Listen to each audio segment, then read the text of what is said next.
Ai, matibabu? Guten Morgen. Naona hiyo ni gani? Hiyo ni Kijerumani. Kasi ni Kijerumani hapa na tunakutafuta huku. Kwa nini tena? Si ile kijana mdogo ya John amefariki. Amefanya nini tena? Amefornicate.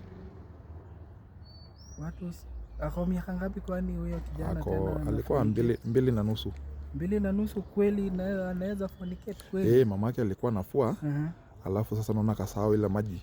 Kijana anakuja na kitambaa na ingia ndani ya maji na fornicate. Ni kusuffocate Masai. Sasa unaona language barrier saa zingine ni ngumu. Hiyo kufornicate ni ile mambo ingine yenye mnafanya kabla ya ndoa. Ile ya mapenzi? Na nimeosha kisungu. Juu sasa nauliza kama naweza sema mtoto wa miaka 2 ana fornicate. Nini siwezi sema shwali?